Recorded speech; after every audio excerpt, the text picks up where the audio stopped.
E aí, professor? Olá! Deu certo. Tudo bom? Tudo ótimo, graças a Deus. Que bom. Você está me ouvindo bem? Ouvindo em alto bom som. Joia. E Então vamos estamos lá. aqui pelo celular, né? É, Que bom. bem, falta um minuto só, daqui a pouquinho a gente começa. Perfeito. Como é que está São Paulo aí? Chovendo? Chovendo, né? Aqui foi estranho, porque até dezembro a temperatura, quando você esteve aqui, inclusive, acho que não estava quente, né? Eu não diria frio também, mas estava ameno. É, De repente começou a chover e não parou mais. Então, janeiro, final de dezembro, início de janeiro, começou a chover e chove todos os dias bastante. eu sempre dou sorte, graças a Deus, porque de enchente já basta aqui, viu, Marco? Nossa, e aqui teve uma tragédia recentemente, né, no litoral norte, que Estou acompanhando é aí. Muito triste isso, né, rapaz? muito, Todo ano se repete. muito. Mas vamos lá. Bem, pessoal, meu nome é Marcos Alencar, para quem não me conhece, eu sou o diretor-geral do Instituto Êxito de Empreendedorismo. O Instituto Êxito ele pode ser acessado no site www.institutoexito.com.br ou através do aplicativo. O aplicativo ainda está no Android, mas em breve estará disponível também no iOS. O Instituto ele tem como missão levar o empreendedorismo para as pessoas mais carentes da sociedade, aqueles que têm a maior dificuldade de acesso a cursos, a treinamentos. Né? Temos como missão hoje fazer uma live de aquecimento do que será mentorado no Êxito Mentoring Experience 2023. Hoje nós estamos trazendo aqui duas mentorias de direito do trabalho e direito criminal, mas numa linguagem bem acessível, sem juridiquês. Né? Muitos empreendedores, eles perdem seus ativos e dinheiro, consideráveis somas, porque não se preocupam com os riscos jurídicos que enfrentam no seu negócio. Às vezes são leigos, totalmente leigos no assunto, não sabem desses riscos e aí os prejuízos eles advêm.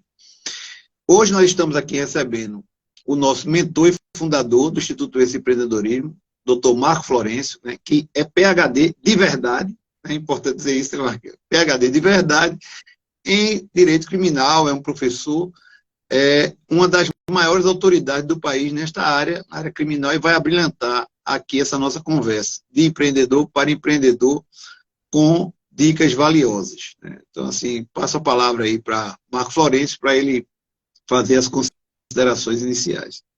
Obrigado, meu amigo Marcos Alencar. Na verdade, o ponto alto do currículo é ser dirigido por Vossa Excelência, né? Ser meu diretor aqui.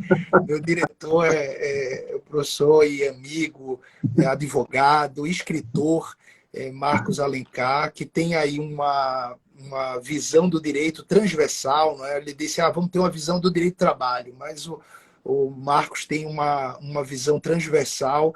Eu diria que é um advogado empresarial, né? Um advogado que tem uma visão do negócio.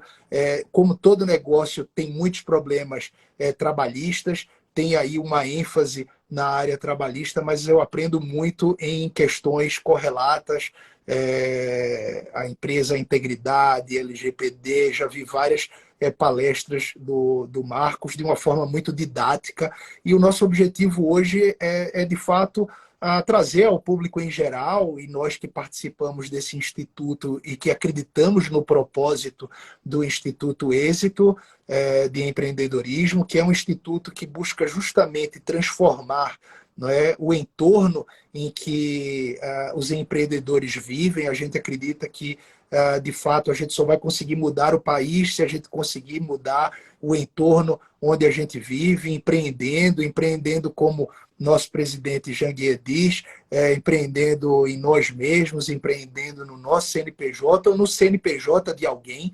Então, de fato, o nosso objetivo aqui é trazer questões jurídicas que sempre são até acho que até como o Marcos mencionou aqui, não é a questão do juridiquês, até por um distanciamento muito grande que a área jurídica ela tem da população em geral, e outras áreas também são assim, como a área médica também, há um distanciamento muito grande com linguagem própria, e a gente tenta desmistificar um pouco isso com o objetivo de que, principalmente, o pequeno empreendedor ele possa ter uma noção dos riscos que o negócio dele pode ter, e assim se precaver e transformar o negócio numa atuação quanto mais, eu poderia dizer, sustentável e de longo prazo, que é isso que a gente objetiva a partir do Instituto. Não é, meu amigo?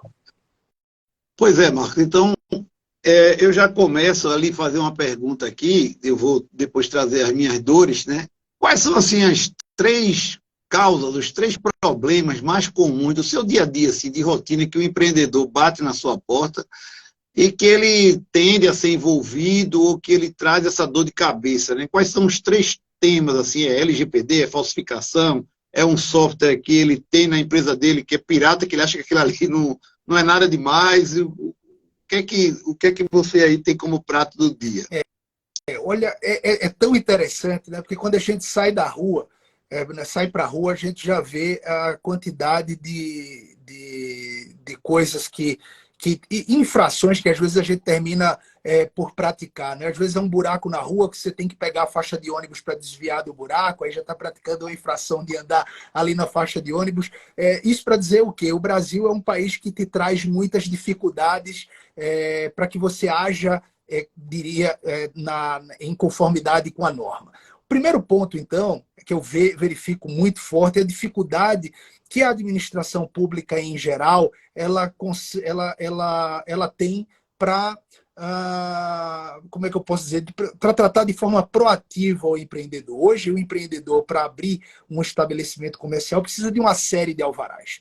E é difícil conseguir todos os alvarás simultaneamente. Quando ele tem ali um alvará da prefeitura, falta um de corpo de bombeiros, falta um a depender se é um produto controlado, de quem controla aquele produto, se é a vigilância sanitária, enfim, são os mais diversos problemas que eu coloco numa categoria como a categoria do ponto de vista regulatório perante a administração pública. Então, hoje, para funcionar de forma legal, de forma jurídica, a gente precisa ter os alvarás, a gente precisa ter o contrato social, a gente precisa ter as inscrições de CNPJ, a gente precisa ter inscrição na Receita Federal. Então, é uma série de questões que precisam estar harmônicas para que, a partir dali, eu possa, inclusive, vender o meu serviço e emitir uma nota fiscal nesse serviço, para que eu não incorra aí numa eventual sonegação fiscal e que eu não tenha ali visita das autoridades públicas e que isso gere uma demanda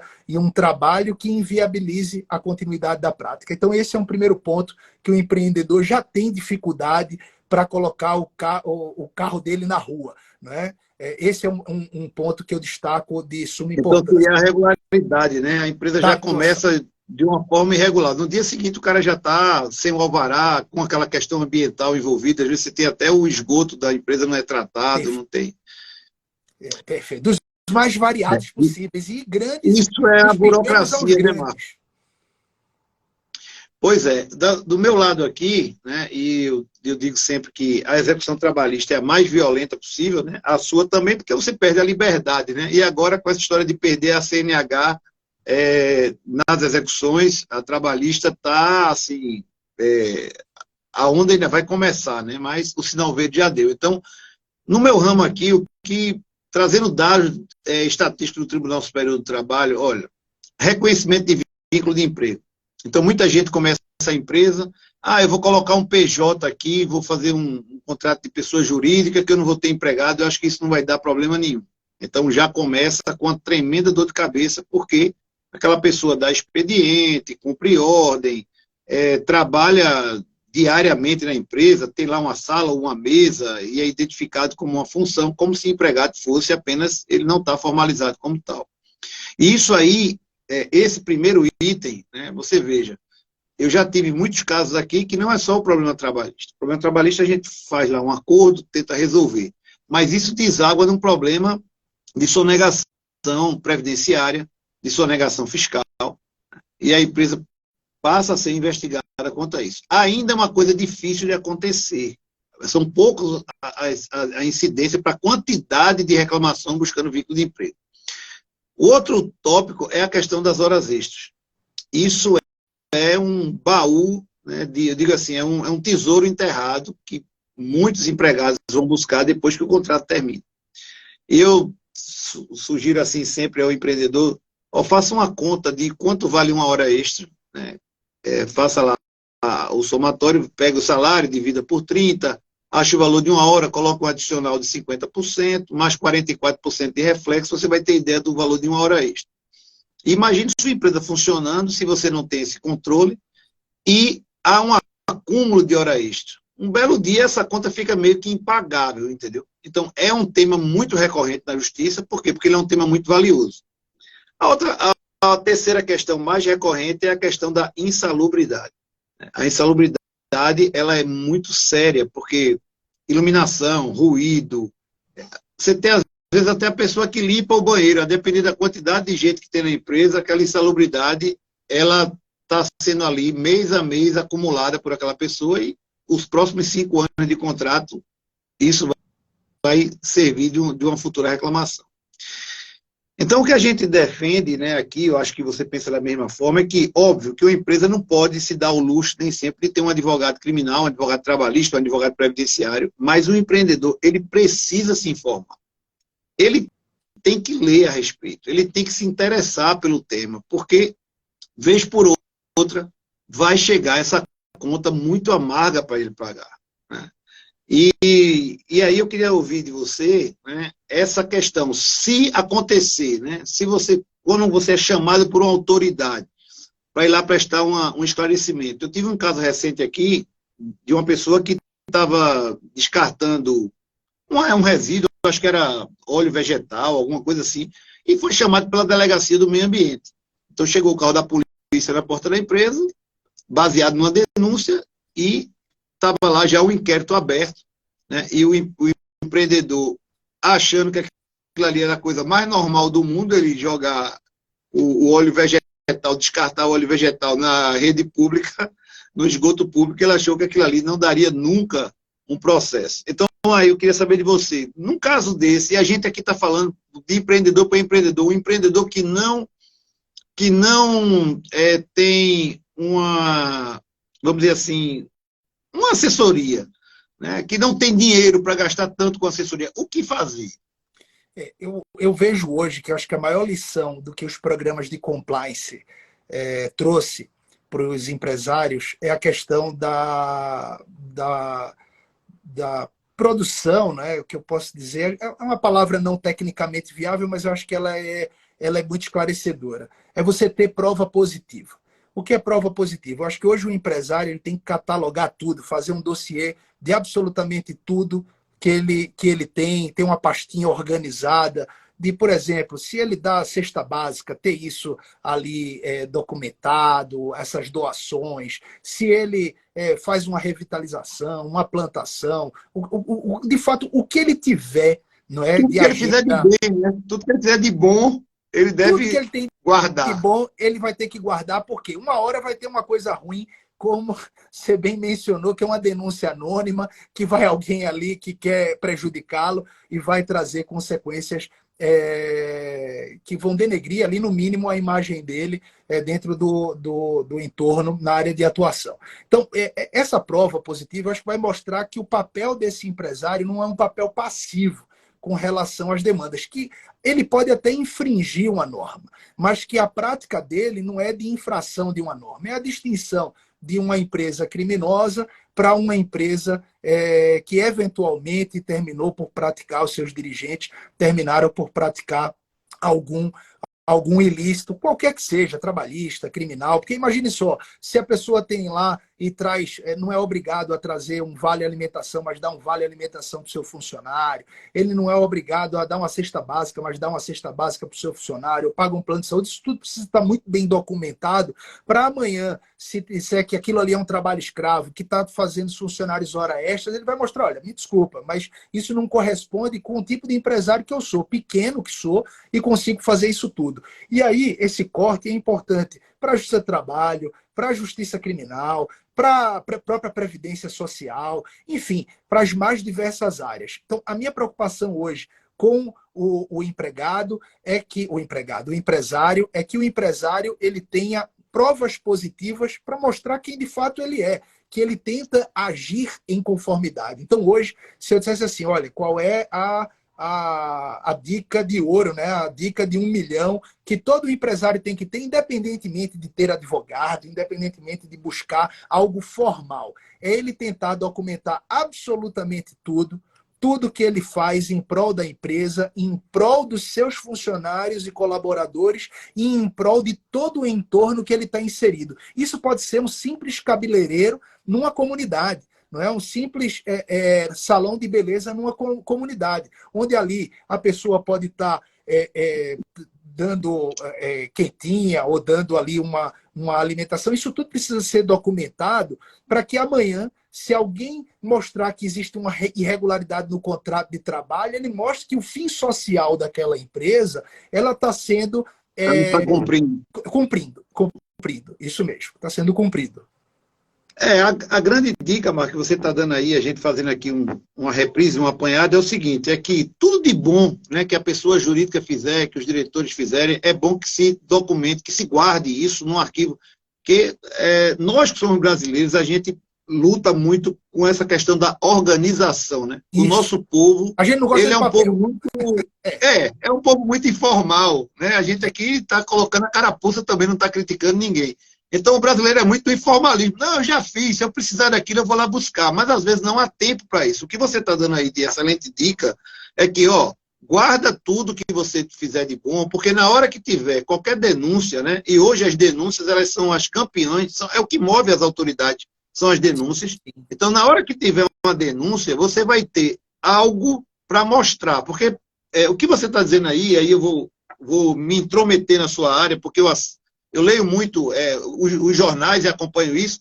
Muitas vezes você tem uma prisão decretada ou você tem alguma sanção, né, de liberdade que o juiz impõe, porque ele fica meio que assim, será que esse camarada é uma pessoa realmente de bem ou se ele é uma pessoa desonesta, ele é um criminoso quanto mais? Né? Então, assim, quando o juiz fica nessa dúvida, eu digo sempre, o juiz é feito um coelho. Quando ele fica nessa dúvida, ele vai agir da forma mais conservadora possível. A mais conservadora manda prender, depois a gente vai esclarecer aí quem é que está certo e quem é que está errado.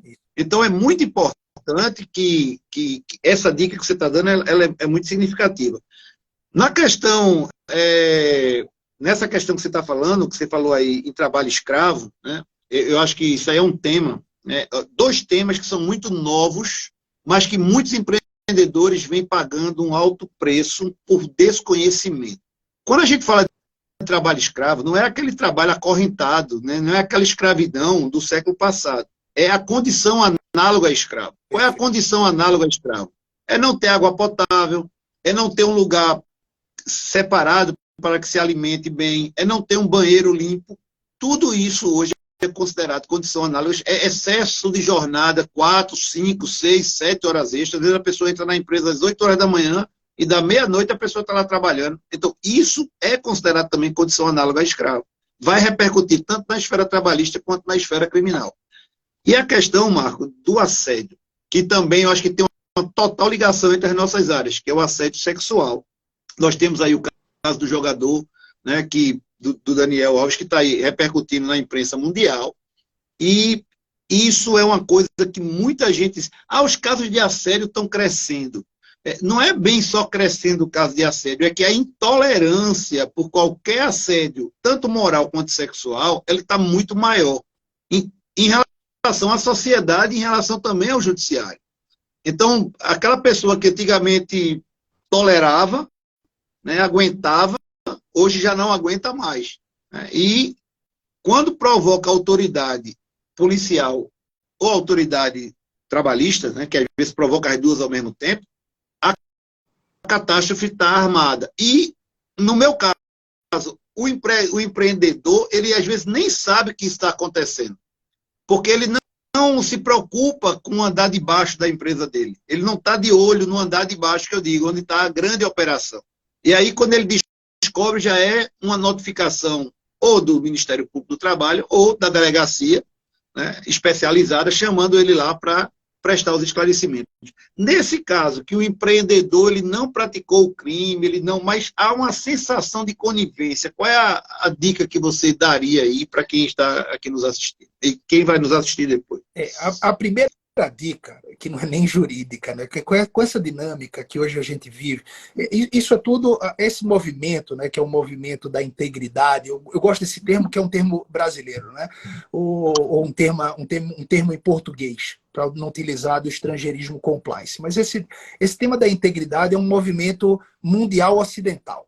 Então, isso não é um movimento do Brasil, isso não é um movimento dos Estados Unidos, isso não é um movimento só da Europa. Isso é um movimento de todos os países que integram aí esse bloco ocidental. Eu estou destacando o bloco ocidental porque os problemas da Índia e os problemas da China são outros problemas.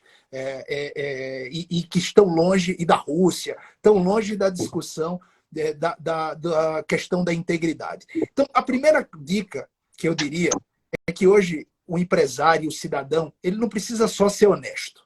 Ele precisa parecer ser honesto. E parecer ser honesto é a dica de ouro para que ele tenha uma vida, não é, que traga esse tranquila. Uma vida tranquila, uma vida com uma reputação positiva.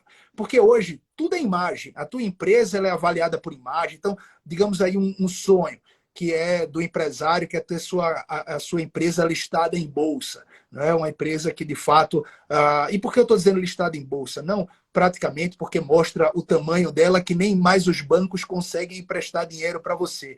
Mas também porque tem um nível de auditoria muito grande, você tem um nível de governança muito grande. De fato, mostra uma profissionalização e uma gestão muito grande dessas empresas. A empresa listada em bolsa, ela vive de reputação. Veja que a mesmo ativo, vamos falar do caso Americanas, um dia desse estava vendendo a R$96, depois de um boom mostrando uma notícia, um fato relevante no início do ano, essa ação foi para R$2. O que fez essa ação sair de R$96 para R$2, R$1, menos de R$1? É a reputação, é o quanto ela vale para o mercado. E o que é o mercado? Que a gente fala muito de mercado, mas o mercado não é algo etéreo. O mercado somos nós. Mercados são todos os agentes que acreditam um valor, e esse valor ele é precificado, mas precificado sobre várias esferas. Eu precifico quem é o Marcos, quem é o Marco, não é? Quem é a empresa Americanas, quem é a própria B3, não é? Quem é a própria Bolsa, quem enfim, a série de empresas que tem listado em bolsa e as que não são listadas em bolsa também, né? Então, eu acho que é muito importante a gente ter em mente, que eu preciso parecer ser honesto também. Esse é um ponto chave de ouro. E 2, eu preciso me preocupar com a minha imagem reputacional. Ou seja, eu preciso me preocupar, sim. O que é que os outros vão pensar se eu ajo com palavras, não é? Na justiça do trabalho tem a pessoa que tem incontinência, falando aí pornofonias, né? A pessoa que fala muitos palavrões.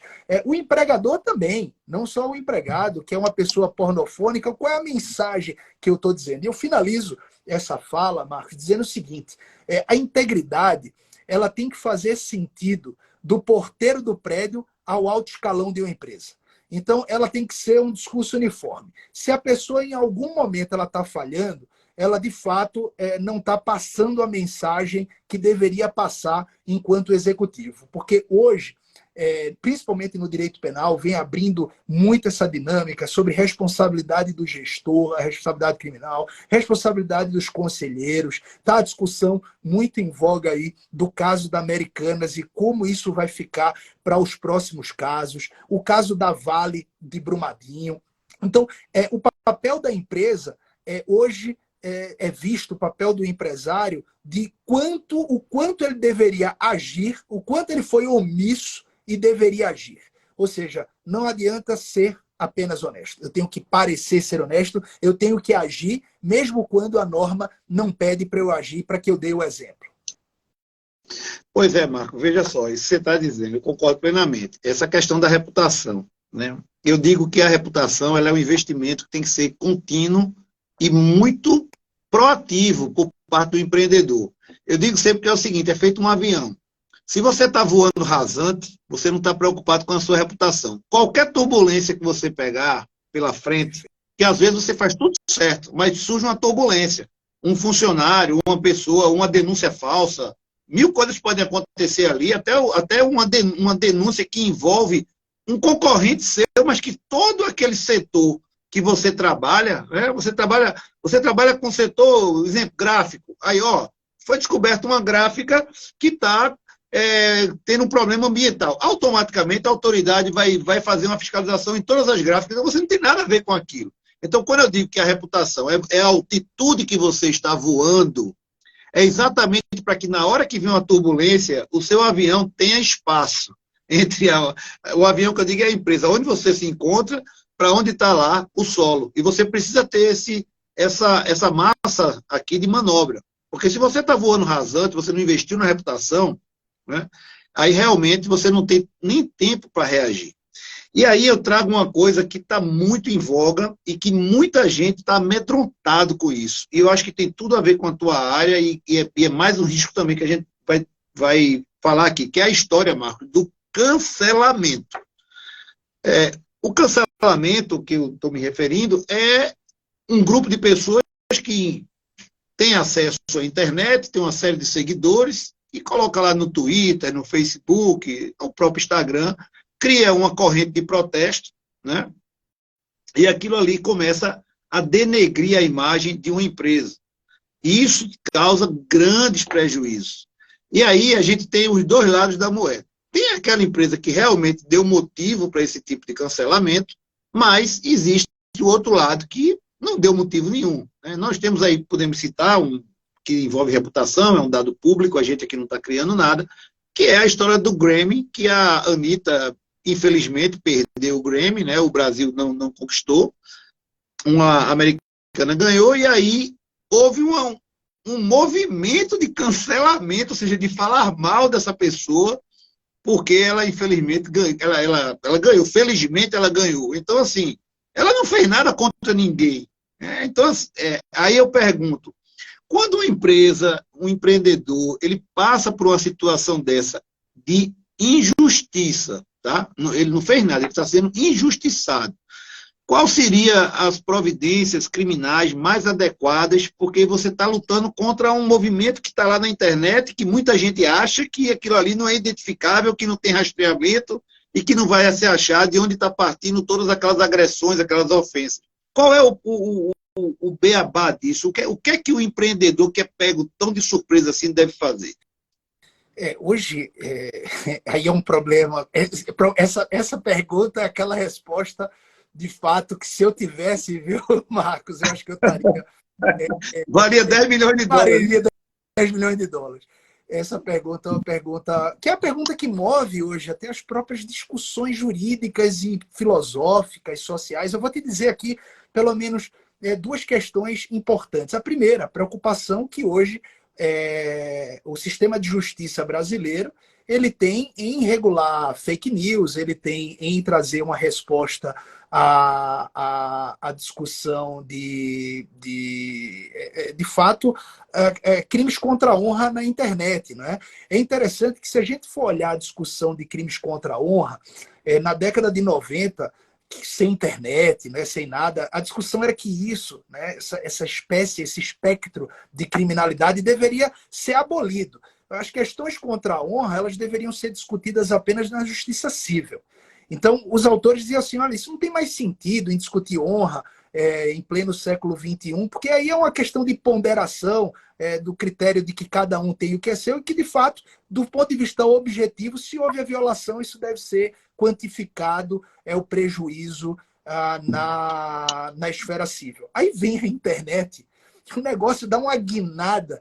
E a honra, ela termina criando aí, não é? Ela vem ter um papel importantíssimo nessa discussão, ao ponto de que o próprio Código Penal trouxe uma causa de aumento de pena específica quando o crime é praticado através dos meios computacionais, e aí é uma discussão enorme da supervalorização aqui da honra. Em contrapartida, a gente tem, do ponto de vista filosófico, uma discussão da grande exposição que as pessoas hoje têm na internet. Não eu diria assim, do ponto de vista criminal, quase uma culpa exclusiva da vítima. Quem eu traria um teórico para discutir isso do ponto de vista filosófico? Um teórico da Universidade de Berlim, apesar de ser um sul-coreano, radicado na Alemanha, chamado Byung-Chul Han. E Byung, ele tem uma discussão, tem vários livros, né? Tem uma série de livros, pelo menos uns 12 a 15 livros traduzidos aqui no Brasil, Sociedade da Transparência, ou seja, o excesso de positividade que as pessoas passam na internet e de dizer o que não são, às vezes, não é? De mostrar que estão ali vivendo uma coisa que, na verdade, não são elas, e o quanto isso repercute na pessoa que vê aquele excesso de positividade. Ele também tem um livro chamado Sociedade do Cansaço, não é? Dessa questão de repetição e da superficialidade. Então, ele tem uma série de livros que vem discutir esse papel do que ele chama que é a nova patologia do século XXI, que é a patologia neuronal, não é? Essas doenças neuronais como depressão e o quão as redes sociais isso termina afetando. Então, a um ponto, a gente quer a nossa intimidade preservada, mas no mesmo ponto a gente se expõe de forma excessiva na internet. Então, há um choque do ponto de vista social e como é que a gente pode compreender esse fenômeno de forma crítica, que é essa posição aparentemente antagônica do ser humano, que se expõe demais, e quando essa exposição ela termina se voltando contra nós, a gente quer que o direito nos proteja e até que ponto a gente não se expôs para que aquilo ali acontecesse. Então, esse é um ponto que a gente pode buscar a repressão do Estado, como eu te disse, existe uma ação de indenização civil, existe um inquérito policial a ser instaurado pelo crime contra a honra, mas a gente precisa ponderar.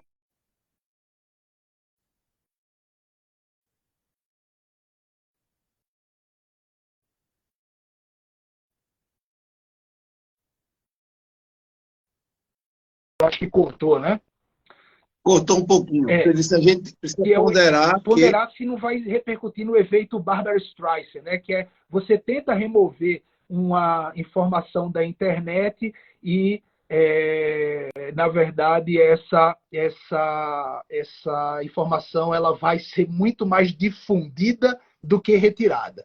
E eu acho que isso é um ponto importante. Mas eu também queria ponderar contigo, até porque é uma dúvida minha, Marcos, e eu acho que a gente teria que refletir também essa decisão nova do STF, que foi essa decisão da carteira de motorista, que você mencionou e que está atormentando muita gente, porque, às vezes, não é a pessoa...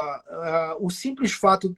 que é isso que a gente está discutindo aqui, né? A partir dessa discussão que você me propôs, eu quero ver com o olhar da sociedade que a gente vive hoje, que é uma sociedade de risco e uma sociedade extremamente, como é que eu poderia dizer, complexa, né? Uma sociedade que é difícil a gente definir padrões como certo e o que é errado, né? A gente está tentando trazer um vetor aqui, mas não necessariamente estipular um padrão. Eu li ali qual foi o exercício que o Supremo Tribunal Federal tentou trazer acerca da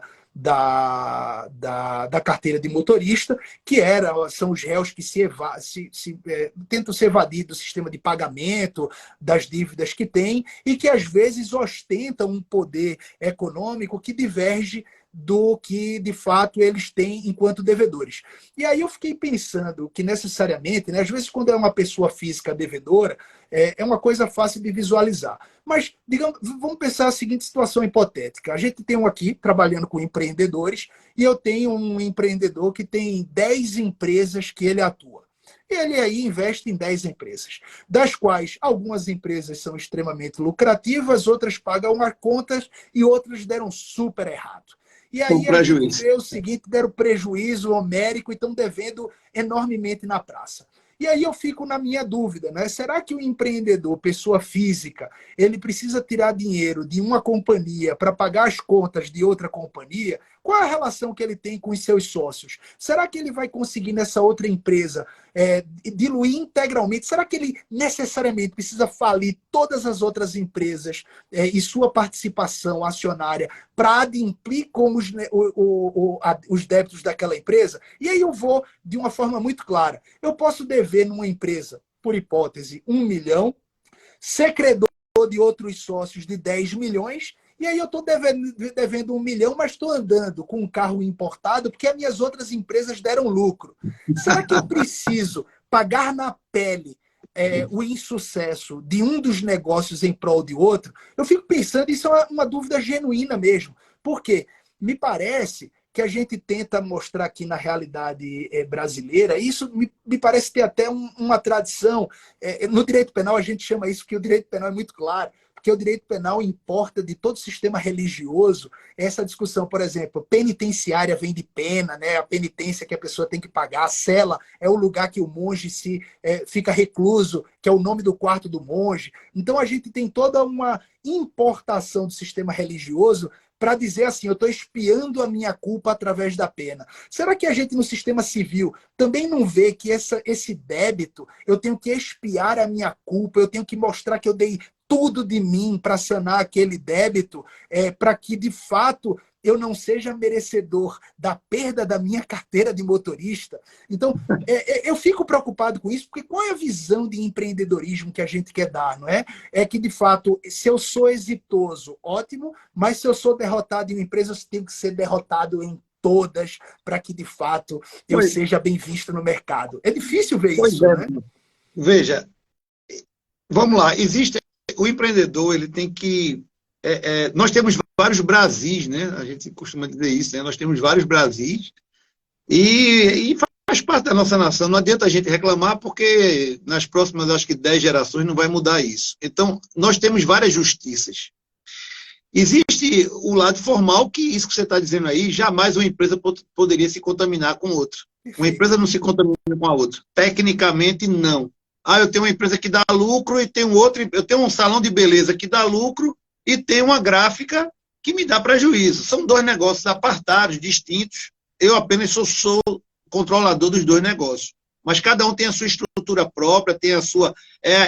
como a gente olha assim, a gente diz assim, tem cabeça, tronco e membro, cada uma dessas empresas. Mas na prática, vamos de volta para o exemplo americano que você falou, o mercado, que é toda a sociedade, não aceita que os 3 controladores, que são uma das pessoas mais ricas do Brasil, estejam com a dívida bilionária. Então, assim, veja, eu digo que a justiça é feita à água. O empreendedor tem que entender isso. O que é água? A água passa por tudo que é brecha.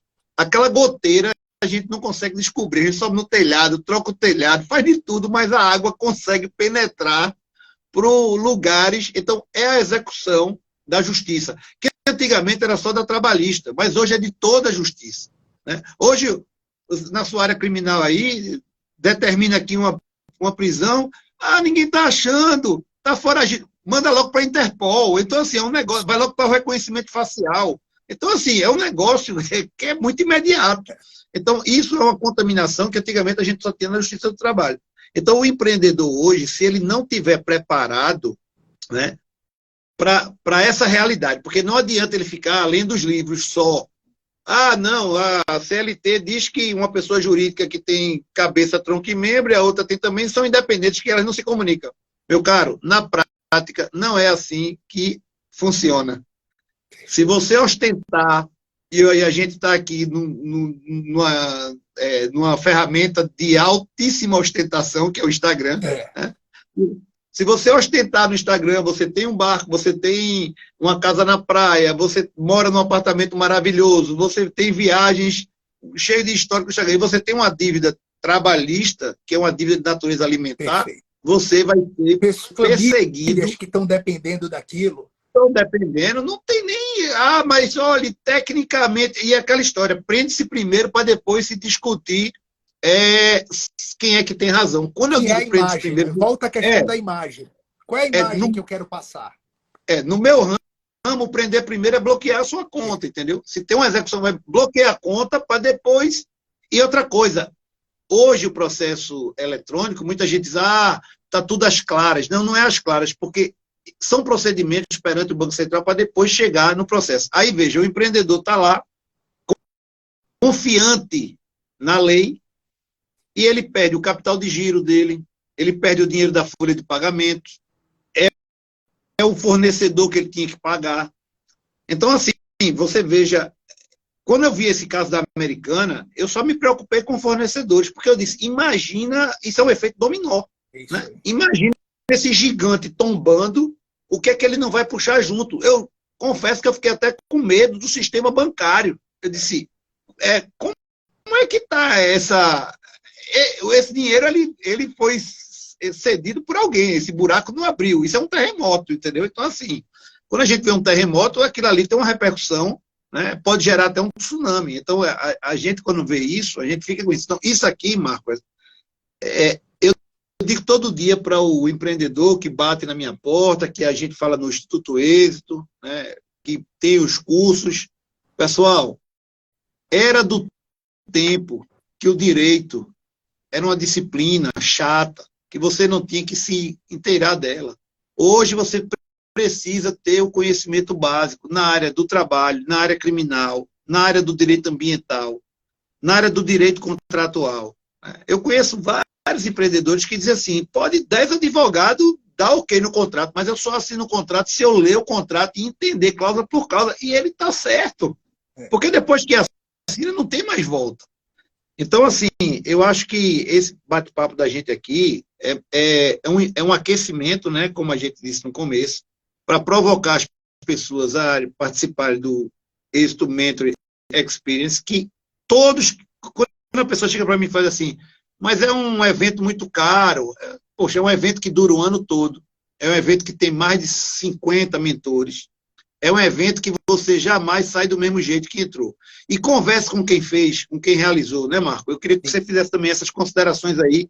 Quem você conhece que já fez o evento, que a pessoa diz assim, rapaz, eu mudei minha cabeça, eu mudei meu negócio. É como se você lesse 30 livros durante um ano, porque a experiência que se traz é muito grande, de gente que já quebrou, de gente que está se dando bem, de gente que se saiu bem num problema. Né? E aí eu queria que você me ajudasse nessa linha de convencimento. Não, perfeito. Eu acho que o primeiro ponto que a gente precisa olhar é que esse investimento que é feito, ele é feito a título de doação. Não é? E isso é um ponto importante porque a doação não é para mim, mentor, nem para você, mentor, nem para o Janguier. Essa doação ela é voltada em prol do social. É a manutenção dos cursos que o Instituto mantém, cursos online, em sua plataforma, treinamentos, mentorias, para que a gente possa chegar no maior número de pessoas e, de fato, transformar vidas. E eu acho que isso é muito bem colocado, que no final todos aqui do lado de cá não ganhamos absolutamente nada. O objetivo desse investimento do Mentor Êxito Experience é justamente manter o Instituto e manter todos os projetos sociais que o Instituto tem em curso e que, a partir dos vários grupos, né? Se ele der o grupo jurídico, temos o grupo de igualdade, temos o grupo de diversidade, enfim, temos o grupo de diversos grupos atuando e com um papel de educação muito forte, que é uma característica imanente desse grupo, tá? Do Instituto Êxito. O segundo ponto, que eu acho que é o ponto que a gente tem que ver, o que é que eu vou aproveitar dessa doação.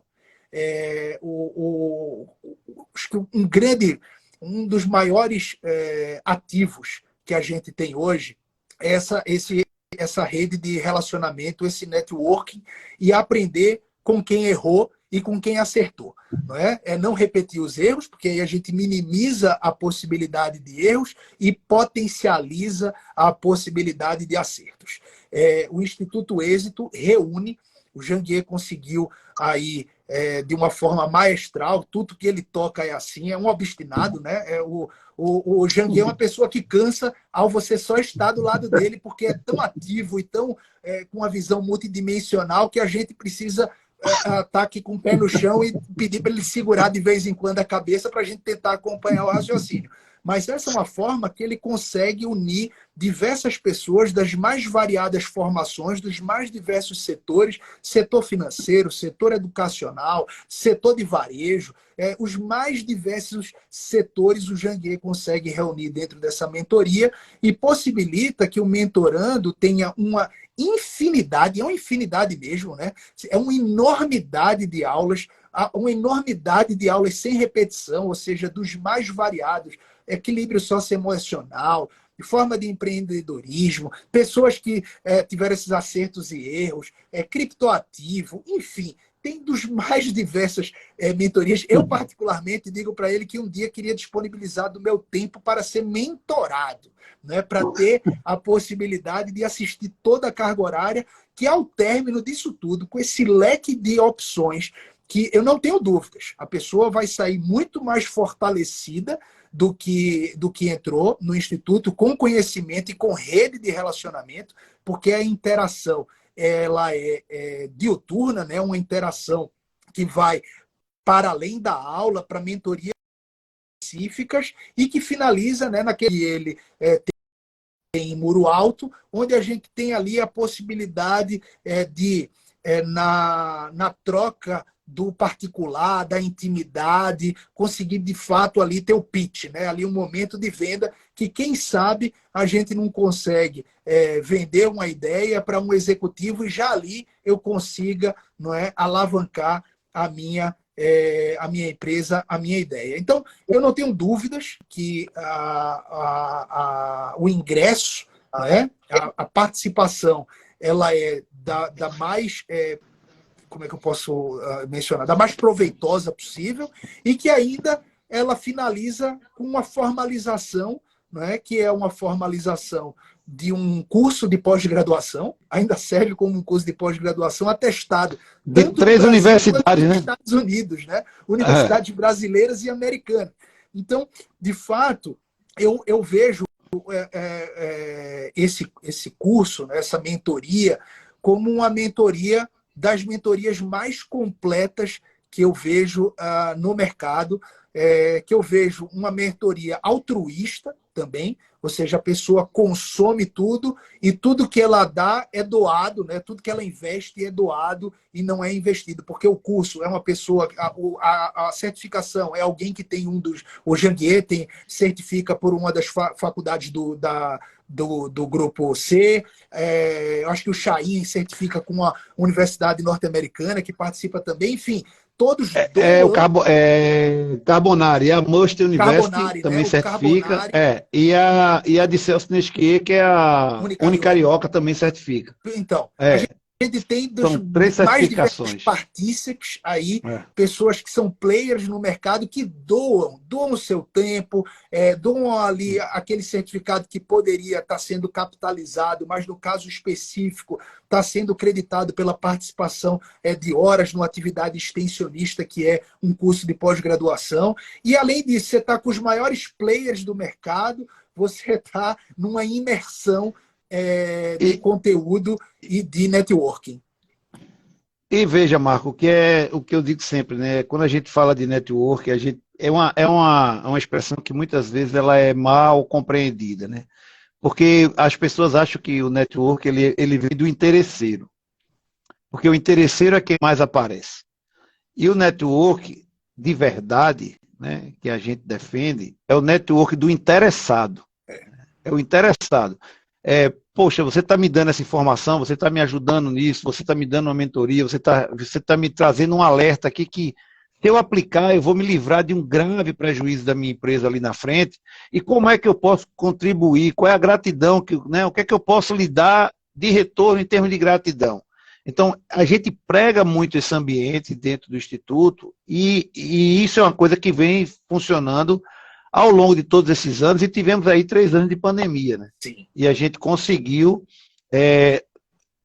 continuar juntos, todo mundo, e ninguém desgarrou. Então, assim, eu acho que isso é uma coisa que quem participa dessa mentoria, do Êxito Mentoring Experience, ele conquista. Ele começa a enxergar gente de todo o Brasil que você tendo uma necessidade que não é aquela necessidade, não é, é aquela necessidade que às vezes ela é intangível, né? Você pede uma orientação à pessoa, não, faça isso. Ah, isso aí não funciona, eu já fiz isso uma vez, né? Olha, não dá certo.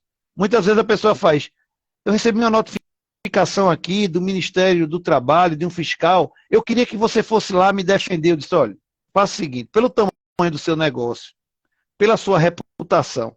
Às vezes a pessoa tem um negócio que ele já traz uma reputação junto, entendeu? Ele tem um negócio que o negócio já é altruísta, pelo próprio negócio. Vá sozinho lá, sem advogado, leve a notificação e explique para o fiscal o que aconteceu.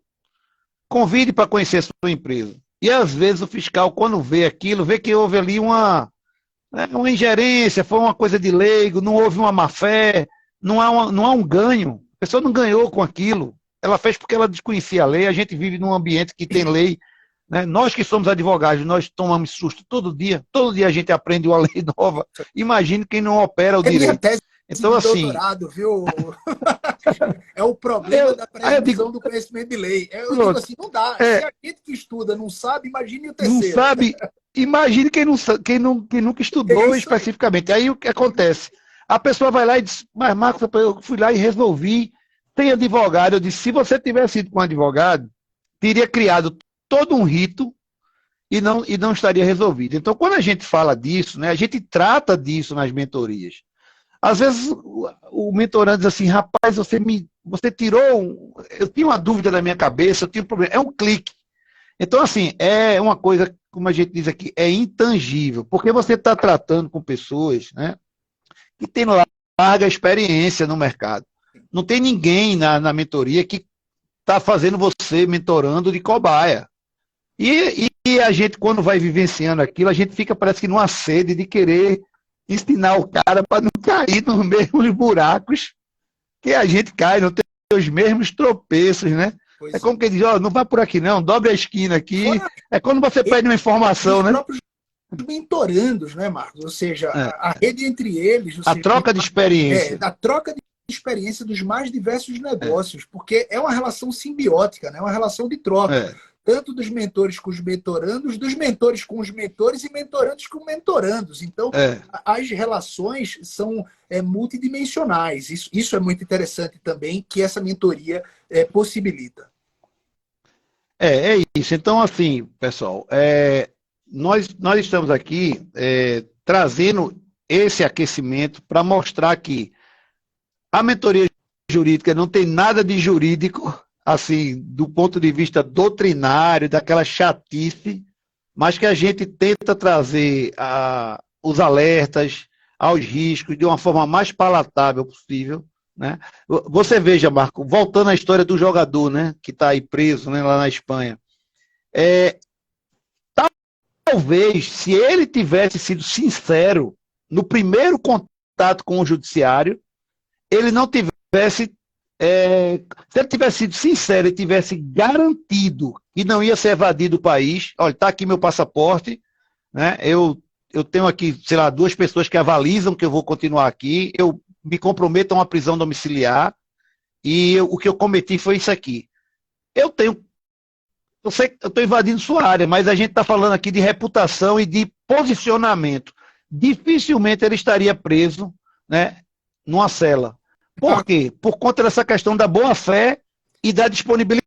Ele teria que ter se antecipado. Aí, a falta de uma orientação, né, ocasionou tudo isso que está aí agora, que é uma coisa meio que indissolúvel. Eu li um texto, eu não conheço o processo. Eu não conheço o processo e não gosto de me manifestar assim. A gente só consegue se manifestar superficialmente porque a gente se manifesta do que leu pelos jornais, etc. Né? Mas eu li de um professor da UERJ e da UFRJ, né, um professor que dá aula em grandes instituições, um professor que eu admiro muito enquanto jurista, e ele fez um relato num grupo que eu participo, nesses grupos de WhatsApp, eu acho que fez um relato, inclusive, no LinkedIn, sobre esse caso. E é interessante que parece que quando o fato foi revelado na Espanha, ele estava no México. Então ele se apresentou. Ela poderia ter se apresentado em conferência. Poderia poderia ter pedido para se apresentar por videoconferência, mas não, ele optou para ir na justiça criminal, né, espanhola, para se apresentar pessoalmente e mostrar que não tinha interesse em se evadir. A discussão ali desse caso que esse advogado e professor levantou, que às vezes muitas pessoas se valem da boa-fé sem ter uma assessoria técnica do lado. E me parece que ele foi com a advogada civilista dele, que é a advogada que cuida da parte de contrato. De tudo, da parte mais justamente. comum. E aí ele não teve essa assessoria da uniformização do discurso. Porque, às vezes, a gente pensa assim, então você vai treinar o discurso com a pessoa. Não, eu vou treinar a incoerência no discurso. Para dizer o seguinte, foi isso mesmo que aconteceu? E a pessoa treinar para ver se aquilo é, de fato, o que aconteceu, a pessoa ela se perde nas ideias. Então, uma vez a pessoa traz um relato, na outra ela traz uma riqueza maior, na outra ela traz um rico. E convenhamos, ninguém vai para uma justiça criminal tranquilo. Ninguém vai para a justiça criminal tranquilo. Todo mundo vai para a justiça criminal extremamente receoso do que vai falar. Então a pessoa naquilo ali vai dizer, será que eu falo isso ou não falo aquilo? Será que isso aqui vai me prejudicar ou não vai? Então, às vezes a pessoa tenta montar uma história que é uma história que ele pensa que vai beneficiá-la e deixa a pessoa presa. E presa até hoje. Quando ele poderia mostrar que foi ali de boa fé, que estava na justiça espanhola, que poderia ter pedido um link para videoconferência e se explicar, que poderia ter ido, inclusive, apresentar declarações através de um advogado, mas não, que ele foi ali trazer os esclarecimentos. Se ele errou, eu não estou dizendo aqui certo ou errado, se ele errou no fato, que ele seja punido pelo fato, não é? E isso é importante a gente ter em mente. O direito penal, ele pune fatos, não expectativa de fatos, não suposições, não o que a pessoa pode fazer frente, mas é o fato Aí, que ela... aí veja, Marco, nós já estamos aí nos 30 segundos finais e eu queria dizer que isso, a gente traz esse assunto, né, como uma dica, né? A falta de orientação. E muitos empreendedores tomam prejuízo, levam altíssimos riscos por uma falta de orientação. Sim. Deixa aí esses últimos 15 segundos para você fazer as suas considerações finais aí. Um abraço grande, foi um prazer estar aqui contigo. Prazer foi nosso. 15 segundos é isso. Olha, a gente tem que preocupar, pessoal, em não apenas ser honesto, mas parecer ser honesto, que eu acho que esse é o ponto, e finalizar, acho que o caso desse jogador, que é a reputação dele, que dificilmente ele vai conseguir modificar essa imagem que ficou aí mundialmente conhecida. Então, hoje, pessoal, fiquem muito preocupados como vocês querem ser lembrados, porque a internet não dá direito ao esquecimento. É isso aí. Um forte abraço. Grande. Um abraço. Tchau para você. Um abraço a todos. Um abração. Tchau, tchau. Tchau.